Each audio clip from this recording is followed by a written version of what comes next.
5 जुगाड़ू बहू के ससुराल की पहली शादी। पायल को तैयार करके उसे हॉल में लाया जाता है। पायल चाय नाश्ते की ट्रे लेकर वहां जाती है जहां लड़के वाले उसका इंतजार कर रहे थे। लीजिए आप नाश्ता कीजिए, हमारी बेटी पायल ने सब अपने हाथों से बनाया है। खाना तो बहुत स्वादिष्ट है।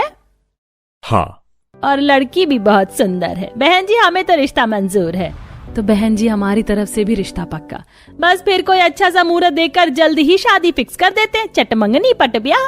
इस तरह रिश्ता तय हो जाता है और सब फिक्स करने के बाद जब लड़के वाले वहां से चले जाते हैं, ये रिश्ता फिक्स हो गया, अब हमारी ननद की शादी होगी, हम धूमधाम से सब करेंगे। हाँ, हमारे ससुराल की ये पहली शादी है, इसमें हम खूब एंजॉय करेंगे। हाँ दीदी, बहुत मजा आने वाला है। हमें अभी से ही तैयारियां शुरू करनी होंगी। हाँ, कोई कमी नहीं रहनी चाहिए हमारी नंद की शादी में। मेरी शादी के लिए मुझसे ज्यादा एक्साइटेड तो आप सब लग रही हैं। कुछ ज्यादा ही खुश हो रही हैं आप।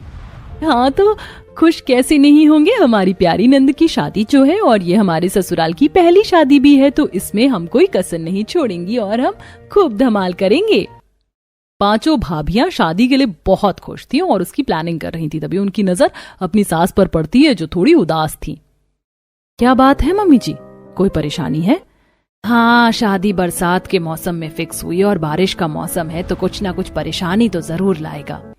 अरे तो क्या हुआ मम्मी जी, एक बारिश ही तो है, इसमें इतना परेशान होने वाली क्या बात है? हम है ना, चिंता मत कीजिए, हम सब संभाल लेंगे। बस उसी दिन से घर में शादी की तैयारियां होनी शुरू हो जाती हैं। घर में खुशी का माहौल छाया हुआ था।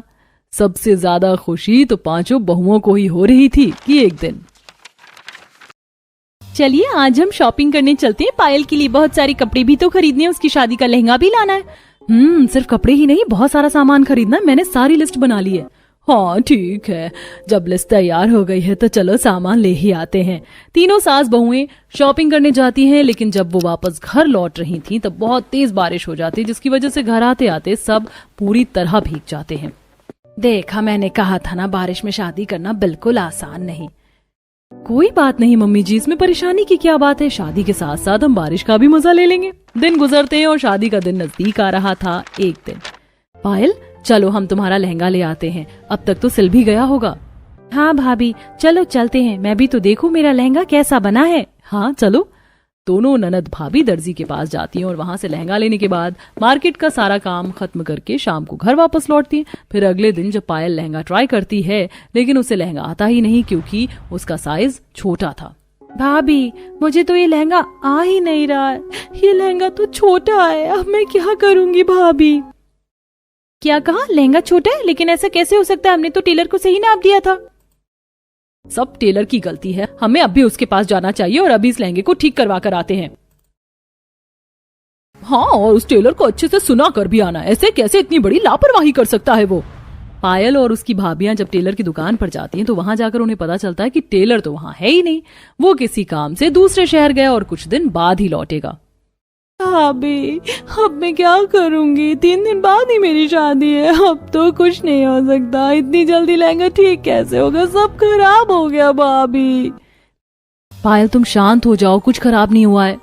हाँ, हम कुछ जुगाड़ करते हैं और तुम्हारा लहंगा ठीक करते हैं। सभी घर वापस आ जाते हैं और पायल की 5 भाभियां उस लहंगे को ठीक करने में लग जाती हैं। वो एक्स्ट्रा कपड़ा और कुछ सुंदर फूल लेकर उस मटेरियल से लहंगे का कपड़ा बढ़ाकर उसे ठीक कर देती हैं। वाह भाभी, आप सबने तो कमाल कर दिया, देखो तो अब ये लहंगा मुझे कितना अच्छी तरह से फिट हो रहा है। सच में आप लोग तो बिल्कुल कमाल हो। हमने कहा था ना कि हम सब ठीक कर देंगे। हाँ भाभी, नहीं तो मुझे तो बहुत टेंशन हो रही थी। तुम्हारी जुगाड़ू भाभियों के रहते तुम्हें टेंशन लेने की कोई जरूरत नहीं है। हाँ, हम जुगाड़ करके कुछ भी सही कर सकते हैं। हाँ भाभी, क्योंकि आप सब बेस्ट हो। अब शादी का दिन बस नजदीक आ ही रहा था। पहले हल्दी फंक्शन हुआ, उसके बाद मेहंदी फंक्शन था, लेकिन उस दिन फिर से एक प्रॉब्लम हो गई। अब तक मेहंदी वाली क्यों नहीं आई? तभी वहां विमला आती है।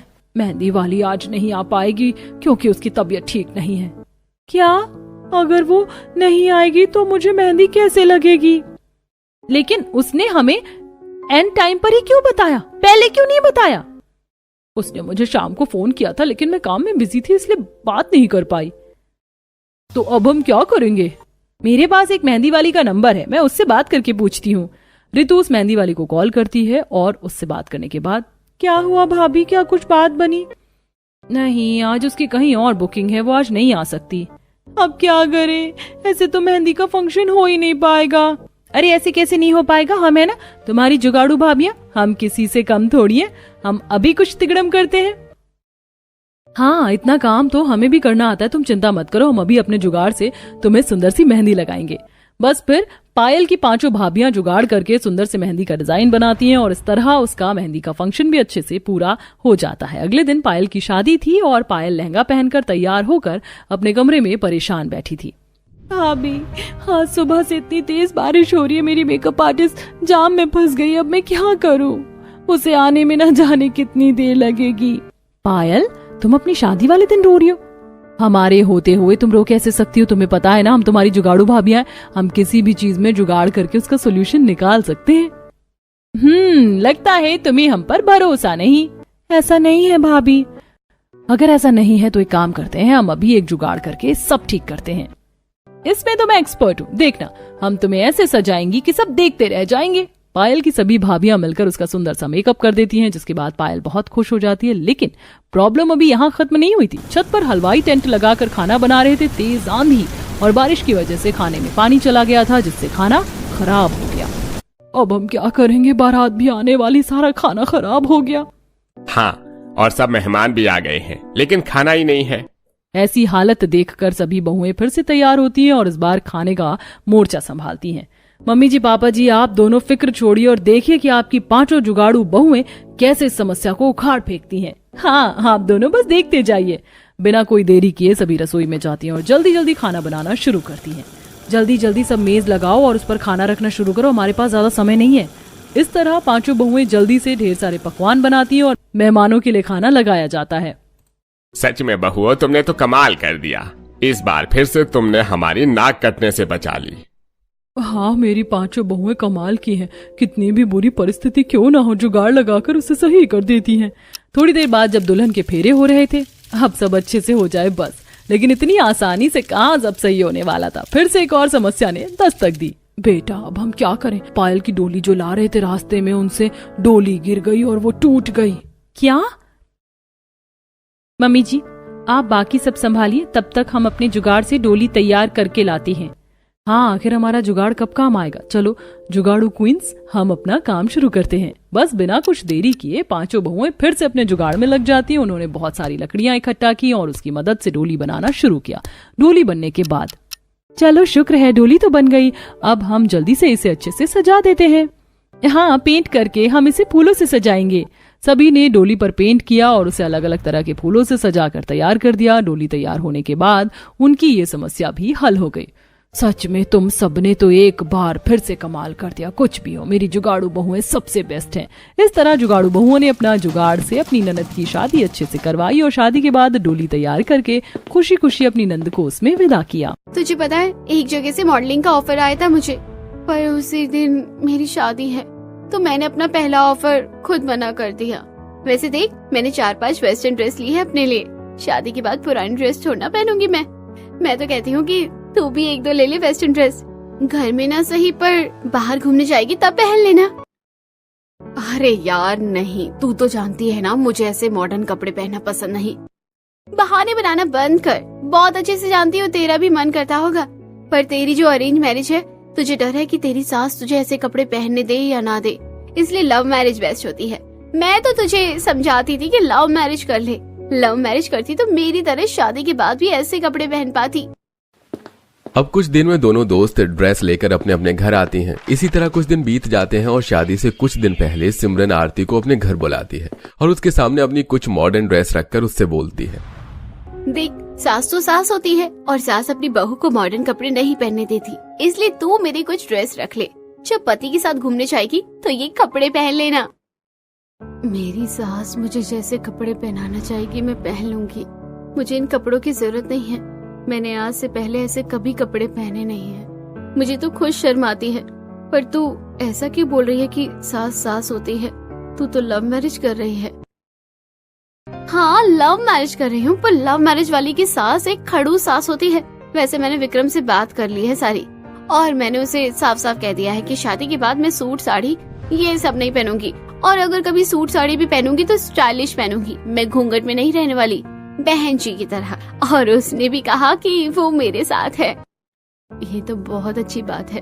अब तू अपने कपड़े समेट ले, बहुत जल्द एक ही दिन हम दोनों दोस्त की शादी हो जाएगी।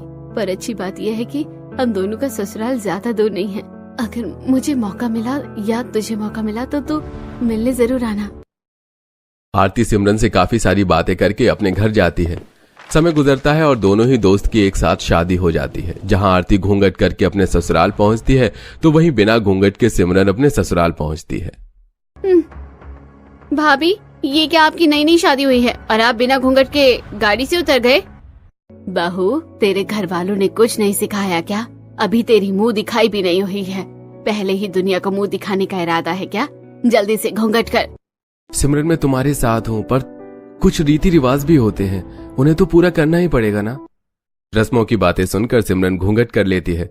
कुछ देर में उसका गृह प्रवेश होता है तो वहीं शोभा अपनी बहू का घूंघट देख उससे बोलती है, बहू, इतनी गर्मी हो रही है और तूने इतना लंबा घूंघट कर रखा है। घूंघट करने की क्या जरूरत है? तुझे देखकर तो हमने अपने बेटे की शादी करवाई है। हाँ भाभी, वैसे भी अब के जमाने में कौन घूंघट करता है? सर पर पल्लू तो भी ठीक है। हटा लो बहू घूंघट, किस्मत वालों को मिलती है शोभा जैसी सास। सभी लोगों के कहने पर आरती अपना घूंघट हटा लेती है। कुछ ही देर में उसका भी गृह प्रवेश होता है और इस तरह पूरा दिन बीत जाता है। अगले दिन दोनों ही बहू की पहली रसोई होती है, इसलिए दोनों ही जल्दी उठकर तैयार हो जाती हैं। जहां आरती साड़ी पहनकर सिर पर पल्लू रखती है तो वहीं स्लीवलेस सूट डालकर बिना चुन्नी के सिमरन नीचे आती है। बहू, ये क्या बेशर्मी है? माना कि तुम्हारी लव मैरिज हुई है, पर इसका मतलब ये तो नहीं कि तुम शादी के अगले ही दिन ऐसे कपड़े पहनो। जल्दी से जाकर कपड़े बदलो। और हाँ, तुम्हारी पहली रसोई रात को होगी। शादी में कुछ रिश्तेदार नहीं आ पाए थे तो इसलिए वो आज आ रहे हैं, तो उनके सामने साड़ी पहनकर ही आना। ठीक है माँ जी, पर इस सूट में क्या दिक्कत है? माँ, भाभी को आए अभी एक दिन भी नहीं हुआ है और वो आपसे सवाल कर रही हैं। बहू, हमारे घर की बहू ऐसे कपड़े नहीं पहनती। अभी तुम्हारी नई नई शादी हुई है, कम से कम शादी के कुछ दिनों तक तो हमारी इज्जत रख लो और ढके हुए कपड़े पहन लो। किसी भी वक्त कोई भी आ जाएगा तुमसे मिलने, और अगर वो तुम्हें ऐसे कपड़ों में देखेंगे तो मेरी क्या इज्जत रह जाएगी उनके सामने? सोचा है कभी? सिमरन, तुम सब कुछ मुझ पर छोड़ दो और अभी जाकर प्लीज ऐसा सूट डालो जिसकी बाजू पूरी हो। तुम्हें मुझ पर विश्वास तो है ना? विक्रम के कहने पर सिमरन जाकर कपड़े चेंज कर लेती है तो वहीं शोभा अपनी बहू की साड़ी देख सिर पर हाथ रखकर उससे बोलती है, हे भगवान, कैसी बहू मिल गई है मुझे। क्या हुआ माँ, तुम ऐसा क्यों बोल रही हो? आरती से कोई गलती हो गई है क्या? बेटा, मेरी बहू आजकल की है और इसे देखो, हमारे जमाने में जी रही है। बहू हमारे जमाने में लड़की शादी करके आती थी, घूंघट करती थी, साड़ी पहनती थी, पर अब की लड़कियां सूट पहनती है, स्टाइलिश कपड़े पहनती है। और एक तुम हो, देखो रात में घर में मेहमान आ रहे हैं, अगर उन्होंने तुम्हें ऐसे साड़ी में सर पर पल्लू देखा तो क्या कहेंगे कि मैं अपनी बहू और बेटी में फर्क करती हूँ, बेटी को छोटे कपड़े पहनाती हूँ और बहू को घूंघट में रखती हूँ। भाभी, आप जब तक स्टाइलिश नहीं बनोगी ना तो माँ आपको ऐसे ही सुनाती रहेगी, आपकी सास औरों की सास से अलग है। बस ये बात गांठ बांध लो। अपनी सास और नंद की बातें सुनकर आरती हंसने लगती है और जाकर सूट डाल लेती है। देखते ही देखते शाम हो जाती है और खाना बनाते हुए दोनों दोस्त एक दूसरे से फोन पर बातें करती है। लगता है भगवान ने हम दोनों की किस्मत एक जैसी लिखी है, एक साथ शादी हुई और एक ही टाइम पर पहली रसोई भी हो रही है।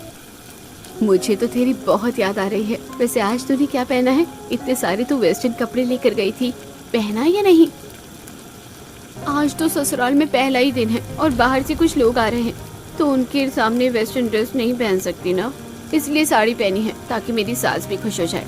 तू अपना बता, आंटी जी बनकर तो नहीं घूम रही ना ससुराल में? और तेरी सास तुझे घूंघट तो नहीं करवा रही? अरे नहीं यार, मेरी सास को तो मेरे घूंघट करने से ही प्रॉब्लम है। अच्छा, मैं रखती हूँ, बाकी बातें तुझसे बाद में करूंगी। लगता है घर में मेहमान आ गए हैं। आरती अपने दोस्त से आधी अधूरी बातें करके फोन रख देती है। कुछ देर में दोनों के घरों में मेहमान आते हैं, जहां आरती को देख सभी शोभा से कहती हैं, शोभा, तेरी पहली बहू है हमारे घर में जो सूट साड़ी में है। अपनी बहू को थोड़ा बोल, खुद को बदले। कहीं ऐसे तो नहीं तूने ही बेचारी को ऐसे कपड़े पहनने के लिए मजबूर किया हो? बहू, अगर तुम्हारी सास ने जबरदस्ती तुम्हें ऐसे कपड़े पहनाए ना तो मुझे बताओ, मैं तुम्हारी सास की जेठानी हूँ, मैं इसके कान मोड़ दूंगी। नहीं ताई जी, माँ जी तो मुझे कल से ही कह रही थी कि मैं आजकल की बहू की तरह रहूं और जो मेरा दिल करे वो पहन लूं। मुझे तो ऐसे ही कपड़े कंफर्टेबल लगते हैं। अगर ऐसी बात है तो ठीक है। अगर तुम्हारी सास कभी तुम्हें परेशान करे तो मुझे जरूर बताना। जहां ससुराल में आते ही आरती को काफी सारी खुशियां मिलती हैं, तो वहीं जब साड़ी पहनकर बिना सिर पर पल्लू रखे सिमरन मेहमानों को खाना परोसती है तो शांति की जेठानी शांति को ताने कसती है। शांति, पर जो भी कहो, तुम बड़ी मॉडर्न हो गई हो। आज तक हमारे खानदान में किसी की लव मैरिज नहीं हुई, पर तुमने तो अपने बेटे की लव मैरिज भी करवा दी और बहू को स्टाइलिश साड़ी पहनने की भी मंजूरी दे दी। अब जो स्टाइलिश साड़ी पहनती है, भला वो घूंघट कहाँ से करना सीखेगी, कहाँ से जानेगी? बहू बड़े कुछ बोल रहे हैं, अब क्या सुनाई भी नहीं देता? सुमित्रा की ऐसी बातें सुनकर शांति सिमरन को आंख दिखाने लगती है। कुछ देर में सुमित्रा खाना खाकर वहां से चली जाती है और शांति सिमरन से नाराज हो जाती है।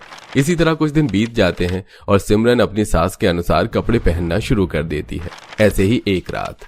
विक्रम, तुमने तो कहा था कि तुम मेरा साथ दोगे, मुझे बाहर घुमाओगे, मुझे वेस्टर्न कपड़े पहनने दोगे, पर यहाँ देखो मुझे माँ जी की वजह से आंटी जैसे कपड़े पहनने पड़ते हैं। तुम्हारी बहन तो खुद मॉडर्न कपड़े पहनती है और मुझे ऐसे सूट साड़ी पहनने को कहती है। फिक्र मत करो, तुम जाकर तैयार हो जाओ, हम अभी मूवी देखने चलेंगे। विक्रम के कहने पर सिमरन जल्दी से तैयार होकर बाहर आती है और एक बार फिर अपनी बहू को फाइटिंग वाले सूट में देखकर उस पर भड़कने लगती है। इस घर में मैं हूँ या नहीं, जब तुम्हें अपने ही मन की करनी है, और तुम दोनों इस वक्त कहाँ चले ऐसे कपड़े पहनकर? वो माँ जी, जब से शादी हुई हम बाहर नहीं गए ना, तो इसलिए आज हम बाहर जा रहे हैं। माँ, सही कहा ताई जी ने, भाभी तो हाथ से निकली हुई है और भैया भी सिर्फ भाभी की सुनते हैं। अभी शादी को 1 महीना भी नहीं हुआ और तुम अपने पति के हाथ में हाथ डालकर घर से बाहर जाओगी। जहाँ भी जाना हो रात में जाना, अंधेरे में। मैं नहीं चाहती कि तुम्हारी वजह से मुझे अब गली मोहल्ले वालों की भी ताने सुनने को मिले।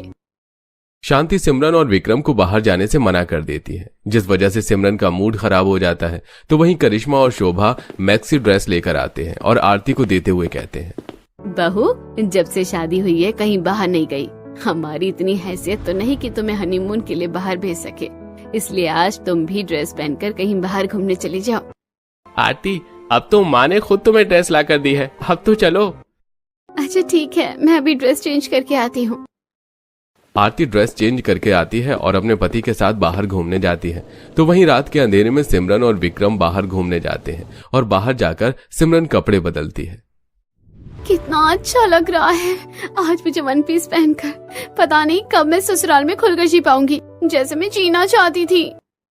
अभी नई नई शादी हुई है, लोगों की नजरों से माँ तुम्हें बचा के रखना चाहती है, पर फिक्र मत करो, 1-2 महीने में सब नॉर्मल हो जाएगा। फिर जैसे तुम बन के रहना चाहती हो वैसे बन के रह पाओगी। आज सिमरन को विक्रम के साथ पूरी रात घूमकर काफी अच्छा लगता है। अब वो लोग घर आते हैं, पर यह सब शांति को अच्छा नहीं लगता। इसी तरह कुछ दिन बीत जाते हैं और विक्रम अपनी माँ से हनीमून जाने की जिद करता है। गलती करी मैंने तेरी लव मैरिज करवा के। अरे चला जाता तू मुझे छोड़कर, अच्छा ही होता। तुम्हारी वजह से पूरी जात बिरादरी में शर्मिंदा होना पड़ रहा है मुझे। माँ, आजकल सब हनीमून पर जाते हैं, मेरे दोस्त यार भी मुझसे पूछते हैं 2 ही दिन के लिए जाने दो ना। तूने तो कसम खा रखी है, मेरी तो बात नहीं मानेगा। जहाँ जाना है जाओ, पर सिर्फ 2 दिन के लिए। बड़ी मुश्किल से शांति उन्हें हनीमून भेजने के लिए राजी होती है। अगले ही दिन विक्रम और सिमरन हनीमून के लिए पहाड़ों पर जाते हैं, जहां सिमरन अपनी महंगी वेस्टर्न ड्रेस पहनती है और अपने पति के साथ ट्रैकिंग करती है। मैं सही थी, लव मैरिज के बहुत फायदे हैं। अगर अरेंज मैरिज करती तो पति भी नहीं सुनता, पर यहाँ तो मेरा पति भी मेरी सुनता है। सुनना तो पड़ेगा ही, तुमसे वादा जो किया था। विक्रम, वो देखो मैगी, पहाड़ों की मैगी खाने का मजा ही कुछ और है। अपने पति के साथ सिमरन पहाड़ों की मैगी खाती है और काफी सारी फोटोज लेती है। 2 दिन के बाद अपने हनीमून से वापस आती है और अपने दोस्त को फोन करके सारी बात बताती है। ये तो बहुत अच्छी बात है, तेरे सपने पूरे हो रहे हैं। वैसे हम दोनों का ससुराल पास में ही है, कभी मौका मिले तो मिलने के लिए आना, तेरी बहुत याद आती है। जरूर आऊंगी, बस थोड़ा सब्र कर। अगर तू नहीं आ पाएगी तो मुझे बता देना, मैं आ जाऊंगी। अरे मैंने तुझे बोल दिया है ना, मैं आ जाऊंगी। चल, अच्छा मैं रखती हूँ। सिमरन फोन रखकर फिर से अपनी सास के हिसाब से कपड़े पहनकर घर के काम करने लगती है। समय गुजरता है और एक दिन जब शांति और काजल घर में नहीं होते तो सिमरन घूंघट करके अपनी दोस्त से मिलने उसके घर जाती है और उसके घर में जाकर अपना घूंघट हटाती है। ये क्या, तू मुझसे मिलने के लिए घूंघट करके आई है? पर तू तो कह रही थी कि शादी के बाद तू अपने हिसाब से कपड़े पहनेगी, फिर ये घूंघट। और यार अभी नई नई शादी हुई है ना, तो सास के हिसाब से चलना ही पड़ेगा। पर विक्रम ने बोला है कि ये सिलसिला ज्यादा दिन नहीं चलेगा, बस थोड़ी सी पुरानी हो जाओ तो इस घूंघट से भी छुटकारा मिलेगा। पर एक मिनट, तेरा ड्रेसिंग सेंस तो पहले से काफी चेंज हो गया है। ये सब मेरी सास और ननद की मेहरबानी है। उनको बिल्कुल भी नहीं पसंद जब मैं घूंघट करती हूँ या बहन जी की तरह साड़ी पहन के रहती हूँ। उनका कहना है कि आजकल की बहुएं बहुत एडवांस है और मैं भी थोड़ी मॉडर्न बनकर रहूं। आरती की बात सुनकर सिमरन काफी हैरान होती है और अपने घर जाती है और बाहर से सिमरन को आता देख शांति उस पर नाराज होती है। मैं 10 मिनट के लिए घर से बाहर क्या गई, तूने अपनी मनमानी शुरू कर दी। आने दे, आज मैं विक्रम को बताऊंगी तेरी इन हरकतों के बारे में। पर माँ जी, मैं घूंघट करके गई थी।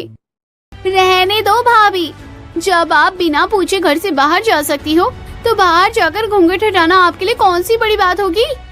आप चाहती ही हैं कि लोग माँ को ताने दें। अपनी नंद और सास की ऐसी बातें सुनकर सिमरन रोती हुई ऊपर जाती है और घर आते ही शांति अपने बेटे के कान भरती है। समय गुजरता है और एक दिन जब सिमरन छत पर घूंघट में कपड़े डाल रही होती है तो उसकी नजर नीचे जाती है और वो देखती है कि उसकी दोस्त अपने पति के साथ हाथ पकड़कर बाहर घूमने के लिए जा रही है। आरती तो एक सिंपल जिंदगी जीना चाहती थी। उसने तो कभी सोचा ही नहीं था कि उसका ससुराल इतना अच्छा होगा। गलती करी मैंने लव मैरिज करके। ससुराल वालों को खुश करने के चक्कर में मैंने अपनी खुशियाँ खत्म कर ली हैं। अपनी दोस्त को खुश और एक आजाद जिंदगी जीता देख सिमरन को काफी बुरा लगता है। ऐसे ही एक रात, विक्रम, और कब तक मुझे बहन जी की तरह साड़ी पहनना होगा, घूंघट पे रहना होगा? माँ जी तो मुझे घर से बाहर भी नहीं जाने देती। तुमने मुझसे वादा किया था कि मैं अपने हिसाब से कपड़े पहन सकती हूँ, जिंदगी जी सकती हूँ, पर यहाँ तो कुछ ऐसा ही नहीं हो रहा है। सिमरन, तुम क्या चाहती हो कि मैं तुम्हारी वजह से माँ से लड़ूं? हमारे घर के जो रीति रिवाज हैं वो तुम्हें अपनाने ही पड़ेंगे। शादी के बाद हर किसी को कॉम्प्रोमाइज करना पड़ता है, तुम्हें भी करना होगा। विक्रम अपने सारे वादे भूल जाता है और उल्टा सिमरन को ही सुनाना शुरू कर देता है। समय गुजरता है और एक दिन कमरे में बैठकर सिमरन फोन चला रही होती है और वो देखती है कि उसकी दोस्त ने अपने पति के साथ मॉडर्न कपड़े में फोटो डाली है। ये देख वो अपने हनीमून की फोटो देखने लगती है और कुछ फोटो अपलोड कर देती है। फोटो अपलोड करने के 1 घंटे बाद शांति की जेठानी शांति को फोन करती है। शांति, मुझे लगा था कि सिर्फ तुमने अपनी बहू को घर में छूट दे रखी है, पर मैं ये नहीं जानती थी कि तुमने अपनी बहू को इतनी छूट दे रखी है कि वो बाहर ऐसे छोटे कपड़े पहनती है और अपने पति के साथ ऐसे फोटो सोशल मीडिया पर अपलोड कर रही है। सुमित्रा की बात सुनकर शांति पूरा घर सिर पर उठा लेती है और विक्रम के आते ही सिमरन को खरी खोटी सुनाने लगती है। मैं तो पहले से ही जानती थी इसके चाल चलन ठीक नहीं है। जो लड़की मॉडलिंग करना चाहती हो वो भला ससुराल कैसे संभाल सकती है? इसने तो हमारी इज्जत की धज्जियां उड़ा रखी है। कैसी फोटो सोशल मीडिया पर अपलोड की है इसने। लोग मुझे फोन करके बोल रहे हैं, बता अब तू हमारी इज्जत क्या रही। विक्रम, सुन क्या रहे हो? माँ को बताओ कि मैंने तुम्हारे साथ ही फोटो डाली है और इसमें गलत क्या है? सिमरन, हमारे घर की बहू को इतनी छूट नहीं है जितनी तुम्हें मिली है और हमारी घर की बहू सोशल मीडिया पर अपनी फोटो नहीं डालती और मैंने तुम्हें मना किया था हनीमून की फोटो अपलोड ना करने को। अभी डिलीट करो। बस बहुत हो गया, और तुम लोगों की मनमानी बर्दाश्त नहीं कर सकती मैं। ससुराल में जाकर ससुराल के हिसाब से ढलना पड़ता है, पर इसका मतलब ये नहीं कि मैं जीना ही छोड़ दूं। देखा बेटा, इसकी जुबान कितनी ज्यादा चलने लगी है। शादी के 2 महीने हुए नहीं कि ये हमारे साथ ऐसे पेश आ रही है। सोच, 2 साल बाद ये हमारा क्या हाल करेगी। सिमरन, इस घर में रहने के लिए तुम्हें माँ के हिसाब से ही चलना होगा। अगर मुझे माँ जी के हिसाब से अपनी जिंदगी जीनी है तो मुझे यहाँ नहीं रहना। मैं जा रही हूँ ये घर छोड़कर, क्योंकि अब मेरा यहाँ दम घुटने लगा है। गुस्से में सिमरन घर छोड़कर अपने मायके आ जाती। समय गुजरता है और काफी दिनों तक जब आरती की सिमरन से बात नहीं होती और उसे पता चलता है कि सिमरन अपने मायके आई है तो अपनी दोस्त से मिलने के लिए वेस्टर्न ड्रेस में सिमरन के घर जाती है, जहां वो देखती है कि सिमरन की माँ भी उसे ताने दे रही है। और करो लव मैरिज अपनी पसंद से। अपनी पसंद से की थी ना शादी, क्या हुआ? 2 महीने भी घर नहीं चला पाई। हमारी पसंद से की होती तो आज ससुराल में राज कर रही होती, और तुम्हारे साथ अगर कुछ भी गलत होता तो हम तुम्हारे साथ खड़े होते। अब क्या मुंह लेकर जाएगा अपने ससुराल? बोझ बनकर बैठी है वहाँ पर भी। आरती को देख सिमरन की माँ चुप हो जाती है और आरती सिमरन के साथ उसके कमरे में जाती है। और जब आरती को सिमरन की हालत के बारे में पता चलता है तो वो उससे कहती है, तूने बिल्कुल सही फैसला लिया उस घर को छोड़कर, पर तूने मुझे कुछ बताया क्यों नहीं? पर अब तू अपना सपना पूरा करना, और जिसे आज तो बोझ लग रही है ना, देखना कल को वही तुझे बेटी बोलकर गर्व करेगी। सही कह रही है तू। बहुत कुछ कर लिया मैंने इन लोगों के लिए। अब मैं खुद को खुश रखूंगी। अब मैं दिखाऊंगी सबको कि मैं अकेली खुश हूँ। आरती के कहने पर सिमरन एक बार फिर मॉडलिंग के लिए अप्लाई करती है और काफी जगह से उसे ऑफर आने भी शुरू हो जाते हैं। समय गुजरता है और एक दिन शांति अपने पूरे परिवार के साथ अपनी देवरानी के बेटे की रिसेप्शन पार्टी में जाती है, जहां वो देखती है कि उसकी देवरानी की बहू ने अपने रिसेप्शन पार्टी पर 1 पीस पहना है और वो अपने पति के साथ मेहमानों से मिल रही है और उनके साथ वो ड्रिंक कर रही है। इस पार्टी में आरती का परिवार भी होता है और सुमित शांति से कहता है, आपका भतीजा मेरा दोस्त है, उसने भी लव मैरिज करी है, पर देखो अपनी देवरानी को, उसने अपनी बहू के साथ वो सलूक नहीं किया जो आपने किया। जब मुझे आरती ने सिमरन के बारे में बताया तो मुझे बहुत बुरा लगा। आप जिस रिश्तेदार की बात सुन रही हैं, उन्होंने अपनी बहू के लिए और दूसरों की बहू के लिए कितने अलग नियम बना रखे हैं। आप लोगों ने जो मेरी दोस्त के साथ किया वो बिल्कुल सही नहीं था। आप लोगों ने उसके सपने मार दिए। देखिए, जिस रिश्तेदार को दिखाने के लिए आपने मेरी दोस्त के साथ इतना बुरा किया, आज उन्हें ही आपसे या समाज से कोई फर्क नहीं पड़ा। मैं हमेशा से ही अपनी बहू पर रोक टोक करती रही ताकि कोई मुझ पर उंगली ना उठा सके, और यहाँ मेरे जेठ जेठानी देवरानी भी इतने आगे बढ़ गए। मेरी बहू ने एक फोटो अपलोड करी तो उन्होंने मेरे घर में फूट डाल दी, और आज उनकी बहुएं। माँ, हमने भाभी के साथ बहुत गलत किया है। हमें उनसे माफी मांगनी चाहिए और उन्हें वापस बुला लेना चाहिए और उन्हें उनकी जिंदगी उनके हिसाब से जीने देने चाहिए। उस दिन शांति और उसके परिवार को अपनी गलती का एहसास होता है और वो लोग पार्टी से सिमरन के पास जाते हैं। बहू, मुझे माफ कर दे और घर वापस चलो। तुझे जो कपड़े पहने हैं पहना। जिन लोगों से डर कर मैंने तुझे तेरे ऊपर पाबंदी लगाई, आज मैंने देखा वही लोग खुलकर जिंदगी जी रहे हैं। मुझे माफ कर दे बहू, मुझसे बहुत गलती हो गई है। मुझे अपनी गलती का एहसास हो चुका है। सिमरन, मुझे भी माफ कर दो। तुम्हारा असली गुनहगार मैं हूँ। मैंने तुम्हें बड़े बड़े सपने दिखाई, तुमसे वादा किया, और जब उन्हें पूरा करने का समय आया तो मैं खुद। आप लोग मुझे इसी तरह से अपनाना चाहते हैं, ये जानकर मुझे बहुत खुशी है। मैं भी यही चाहती हूँ कि सबसे पहले सब ठीक हो जाए, और अगर आप लोगों को मेरे कपड़ों से दिक्कत नहीं हुई तो मुझे भी किसी चीज से कोई दिक्कत नहीं है। सिमरन की जिंदगी में अब सब ठीक हो जाता है और वो फिर से अपने ससुराल जाती है, अपने हिसाब से कपड़े पहनती है।